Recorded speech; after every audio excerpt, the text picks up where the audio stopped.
हमारे इस चैनल में आपका स्वागत है। हम अपनी लाइफ में जब आगे बढ़ते हैं तो हमें तरह तरह के लोगों से वास्ता पड़ता है, तरह तरह की सिचुएशंस आती हैं और किसी की सक्सेस या फेलियर डिपेंड करती है कि उन सिचुएशंस को कैसे फेस किया जाए, कितनी इफेक्टिवली उनको हैंडल किया जाए। और जो लोग कहते हैं ना कि those who walk an extra mile get more success, जो आउट ऑफ द बॉक्स सोचते हैं उनको ज्यादा सक्सेस मिलती है। जो आम इंसान होते हैं, आम तरह से सोचते हैं, उनको उतनी सक्सेस मिलती है। तो एक्स्ट्रा सोचना और एक्स्ट्रा इफेक्टिवली काम करना ये इम्पोर्टेंट होते हैं। इसी के बारे में मैं आज एक स्टोरी आपको सुना रही हूँ। एक बार एक गांव में, बहुत पुराने टाइम की बात है, गांव में पहले महाजन होते थे जो लोगों को पैसा उधार देते थे और उस पैसे के बदले में जब वो नहीं चुका पाते थे तो उनकी जमीन वगैरह हड़प लेते थे। तो इसी तरीके का एक महाजन था जो शक्ल सूरत से बहुत ही ज्यादा बदसूरत था, और जितना बदसूरत था उतनी ही उसकी आदतें भी खराब थी। क्रूअल था, लोगों पर अत्याचार करता था, बहुत तंग करता था। इस टाइप का वो एक महाजन था। अब उसको एक लड़की पसंद आई जो कि बहुत ज्यादा खूबसूरत थी। तो उसने सोचा ऐसे तो ये मानेगी नहीं, मेरे से शादी करेगी नहीं। तो उसने एक प्लान बनाया और उस लड़की के फादर के साथ दोस्ती की और उनको पैसा उधार देना शुरू कर दिया। एक टाइम के बाद इतना पैसा हो गया कि वो चुका नहीं पाए। जब पैसा ज्यादा हो गया, ज्यादा उधार दे दिया, तो फिर उनको तंग करना शुरू किया। बात बात में तंग करना शुरू किया, जल्दी मेरा पैसा वापस दो, नहीं तो अपना घर दे दो, नहीं तो जमीन दे दो, नहीं तो मैं पूरे गांव में आपकी बदनामी कर दूंगा। इस तरीके की बातें करने लगा। अब उसके पास तो कुछ था नहीं वापस करने को, तो बहुत परेशान था। फिर इस महाजन ने ही उसको एक सॉल्यूशन बताया कि ऐसा करो, तुम्हारा कर्ज माफ हो जाएगा जितना भी है, और तुम अपनी बेटी की शादी मुझसे कर दो। बेटी बहुत खूबसूरत थी, यंग थी। उस लड़की के फादर ने सोचा कि कैसे मैं इसके साथ शादी करूं। उसने अपने गांव में औरों से बात की तो सबने महाजन को बहुत बुरा भला कहा कि तुम ये कैसी चालें चलते हो, कैसे ये लड़की तुमसे शादी कर लेगी, तुमने अपनी शक्ल देखी है, तुमने अपनी आदतें देखी है, कैसे करेगी वो शादी। तो उसने कहा मुझे कुछ नहीं मालूम है, ठीक है आप लोग सब मेरे पीछे पड़े हो, तो मैं आपको 2 सुझाव देता हूं।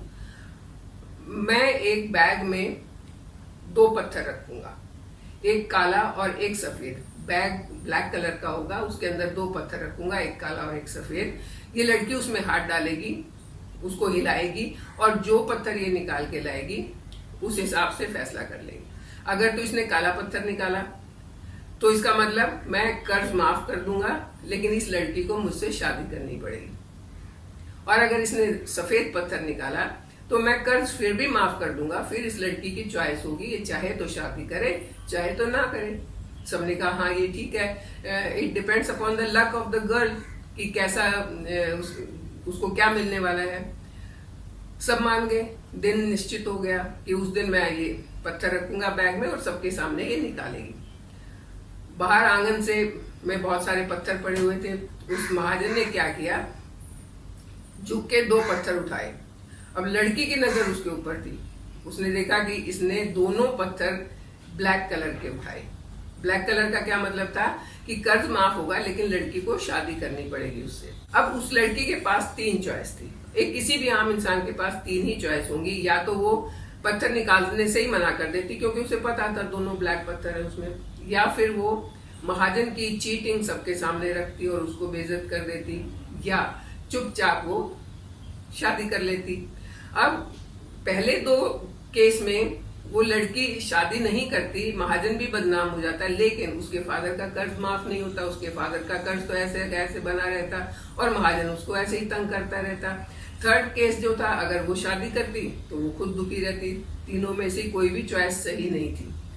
तब उस लड़की ने आउट ऑफ द बॉक्स सोचा। आम इंसान इन 3 तरीके से सोचता है, लेकिन उसने एक और तरीका सोचा और वो पत्थर निकालने के लिए गई। उसने बैग से पत्थर निकाला और पत्थर निकालते टाइम उसने ऐसा शो किया कि जब झटके से पत्थर निकला तो पत्थर जमीन में गिर गया। उसने सबके सामने कहा आई एम वेरी सॉरी, मेरे हाथ से पत्थर छूट गया, इसका तो मैं कुछ नहीं कर सकती हूँ। आप लोग ऐसा करो, जो बैग में पत्थर रह गया है उसको देख लो वो काला है या सफेद है। अगर तो वो काला हुआ तो इसका मतलब मैंने सफेद निकाला था, अगर वो सफेद हुआ तो मतलब मैंने काला निकाला था।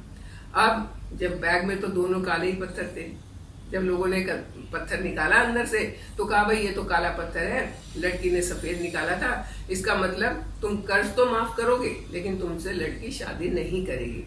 तो इस तरीके से आउट ऑफ द बॉक्स सोच के उस लड़की ने अपनी लाइफ भी बचाई, अपने फादर की लाइफ को भी आसान किया और महाजन की भी बेइज्जती ज्यादा नहीं की, जिससे कि वो उनको आगे चल के तंग नहीं करे।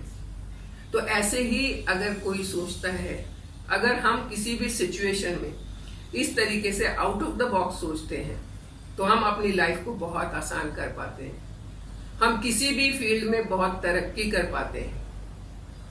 नॉर्मली किसी के साथ बहस करना शुरू कर देते हैं, किसी के साथ अपने आप को सही ठहराने की कोशिश के लिए आर्ग्यूमेंट करना शुरू कर देते हैं और ये दोनों ही चीजें जो है वो गलत हैं। कुछ ऐसा तरीका सोचा जाए कि आर्ग्यूमेंट भी नहीं करनी पड़े और अपना काम भी हो जाए, अपना रास्ता भी आसान हो जाए। तो इसको कहते हैं आउट ऑफ द बॉक्स सोचना। हमें अपनी लाइफ में इस एक फॉर्मूले को अपना लेना चाहिए कि हम पहले शांति से सोचें, फिर उसका एक ऐसा सॉल्यूशन निकालें कि सामने वाले को भी कोई परेशानी नहीं हो और हमारा भी काम बन जाए। तो अगर हम ऐसा कर पाते हैं तो हम बहुत तरक्की कर पाते हैं। चाहे हम अपना कोई बिजनेस काम शुरू करना चाहते हैं, चाहे हम पढ़ाई में हैं, पढ़ाई में भी कई बार होता है कि दूसरे बच्चे बड़ा तंग करते रहते हैं और धमकी देते हैं कि अगर नहीं बताया तो टीचर को बता दूंगा, अगर चीटिंग नहीं करवाई तो मैं टीचर को बता दूंगा। तो ऐसी धमकियां, ऐसी चीजें, उनसे डरने की बजाय सही शांति से सोच के अगर काम किया जाए तो मुसीबतें भी खत्म हो जाती हैं, रास्ते भी क्लियर हो जाते हैं और तरक्की अपने आप मिलना शुरू हो जाती है। मुझे तो ये स्टोरी बहुत अच्छी लगी थी। आई होप आपको भी अच्छी लगी होगी, और अगर अच्छी लगी होगी तो इसे लाइक एंड शेयर जरूर करें ताकि आपकी कम्युनिकेशन मुझ तक पहुंचे, मुझे पता चले आपको कितनी अच्छी लगी, ये स्टोरी औरों तक पहुंचे। अगर कोई इससे एक भी इंसान इंस्पायर होता है, एक भी इंसान की लाइफ ऐसा कुछ सोचने से आसान होती है, तो इससे ज्यादा खुशी की तो कोई बात ही नहीं होगी। तो आप please like and share the story, subscribe to my channel and be with us. Thank you.